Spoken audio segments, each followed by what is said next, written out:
I'm Randy Gildersleeve, and this is Ukulele Basics, Part 1. The uke is a fascinating and friendly instrument, and I'm going to do my best to get you started on the right foot. And by the way, I'll probably interchangeably use the terms ukulele, uke, ukulele, and they're all acceptable.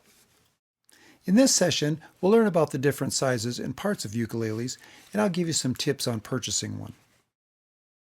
We'll discuss tuning and then move on to strumming and playing our first chords. And we'll finish this session by learning a couple of simple songs. So, let's get started. Here are the three common-sized ukuleles. On the left is a soprano, this particular one a pineapple shape. In the center, a concert, and on the right is a tenor. So let's examine the parts of the ukulele. Body, neck, headstock, tuners, nut, bridge and bridge saddle. The front of the neck is called the fingerboard, and these are the frets. And last but not least, the dots on the fingerboard are the position markers.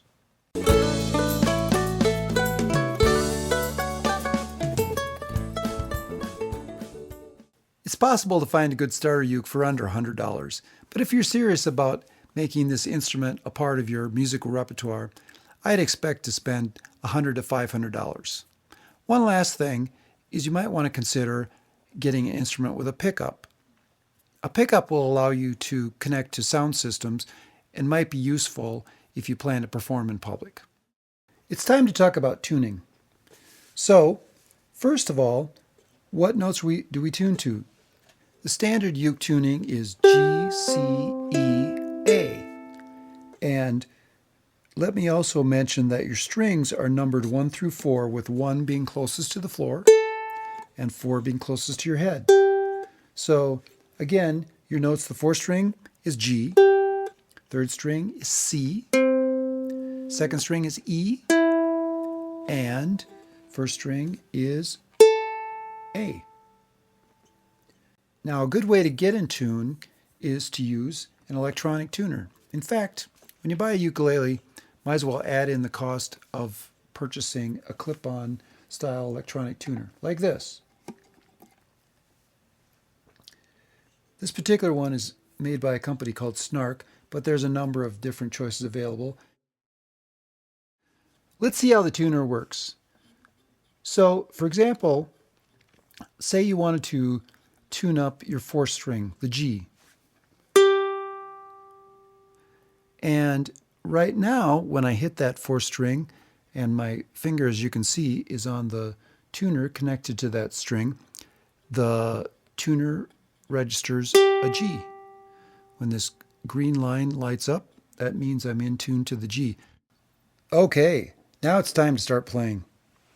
So, let's learn a chord. Our first chord is C, and I'm moving my hand just a little bit so you can see the shape of it, but all you have to do is take your 3rd finger, put it at the 3rd fret on the 1st string, like this. Here's what it sounds like. Okay, now let's talk about strumming.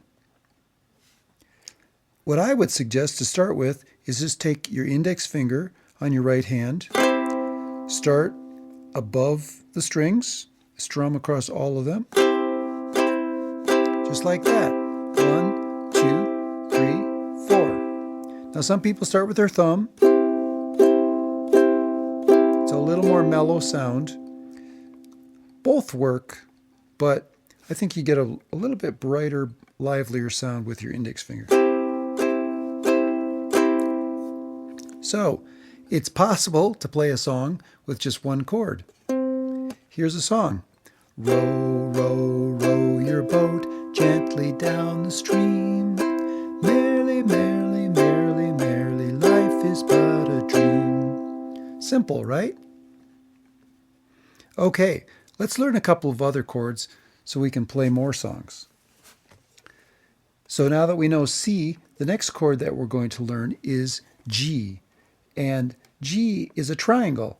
If you take your 1st finger, pointer, and place it on the 3rd string at the 2nd fret, now take your middle finger, put it on the second fret on the first string, and take your third finger or your ring finger and put it on the third fret on the second string. So there's a G. One thing I'd like to point out with all the chords is try to put your fingers close to but not on top of the frets. You'll get a clearer sound that way. Okay, so now let's switch between C and G.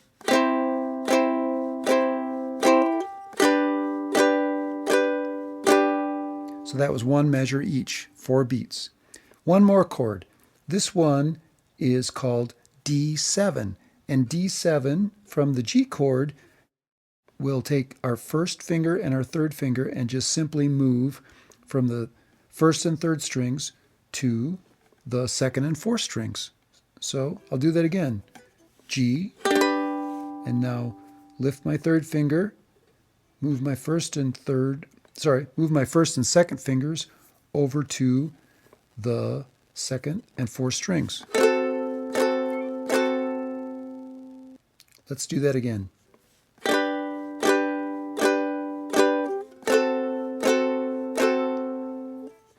Now we have 3 chords, C, G, and D7. Now I move through those rather quickly, but as a beginner, you may find it a little bit of a slow process. So just hang in there, keep repeating the motion of switching from chord to chord, and you'll pick it up pretty quickly.